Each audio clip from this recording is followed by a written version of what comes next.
ડભોઈ તાલુકાના પલાસવાડા ફાટક ડાયવર્ઝનને પહોળો કરવાની કામગીરી શરૂ।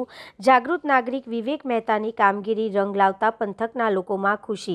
ખાસ કરીને એમ્બ્યુલન્સ અને તાત્કાલિક સારવારના દર્દીઓને ખૂબ મુશ્કેલી પડતી હતી, જે વાતને ધ્યાને આવતા બાબતે ડભોઈના સંદેશના પત્રકાર વિવેક મહેતાએ કામ હાથ ઉપર લીધું, જે બાબતે તેમને ડાયવર્ઝન રસ્તો મોટો કરવા છેલ્લા 1 મહિનાથી અલગ અલગ વિભાગો અને અધિકારીઓને આ વિષયની ગંભીરતા સમજાવી રજૂઆતો કરી। આ બાબતે તેમને પ્રધાનમંત્રી શ્રી, રેલવે મંત્રી શ્રી, મુખ્યમંત્રી શ્રી સહિત જિલ્લા કલેક્ટર શ્રીના મહાનુભાવોને લેખિતમાં રજૂઆત કરી તાત્કાલિક નિરાકરણ લાવવાની માંગ કરી। આ બાબતે વિસ્તારના ધારાસભ્ય શ્રી શૈલેષભાઈ મહેતા દ્વારા પણ સંકલન બેઠક અને રેલવે વિભાગને રજૂઆત કરી કે 4 વર્ષ કામ ચાલે ત્યાં સુધી લોકોને આવી જ રીતે હેરાન થયા કરશે, જેથી સત્વરે આ પ્રશ્નનો નિકાલ લાવવો જોઈએ।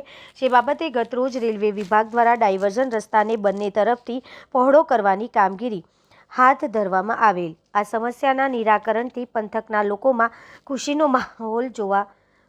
માહોલ જોવા મળેલ છે અને આ બાબતે વિવેક મહેતાને આભાર અભિનંદન કહેતા પણ પાઠવવામાં આવેલ। અત્રે ઉલ્લેખનીય છે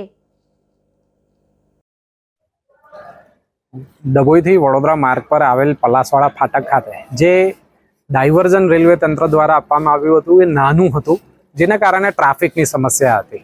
આ બાબતે અમારા ધ્યાને વાત આવતા રેલવે અધિકારી શ્રી, કલેક્ટર સાહેબ શ્રી સહિતના અધિકારીશ્રીઓને અને વિભાગમાં આપણે જાણ કરી હતી અને દરેક અધિકારીને મળીને આપણે સમજાવતા હતા કે આ જે ટ્રાફિકની સમસ્યા છે દિવસે ને દિવસે વકરતી જાય છે અને આના કારણે એમ્બ્યુલન્સ અને તાત્કાલિક સેવાના જે દર્દીઓ છે એમને ખૂબ તકલીફ પડી રહી છે।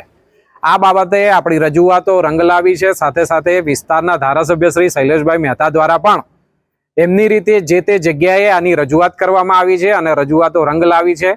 ગત રોજના દિવસે આ ડાયવર્ઝન પહોળું કરવામાં આવ્યું છે અને રેલવે તંત્ર દ્વારા જે કામગીરી કરવામાં આવી છે એ અભિનંદનને પાત્ર છે, કારણ કે લોકોને જ્યારે તકલીફ પડતી હોય ત્યારે ગમે એવું કામગીરી હોય એ કામગીરીને સુધારવી એ જ આપણું કામ છે એવું એમને પણ લાગ્યું અને એમને આ કામગીરી સુધારી છે।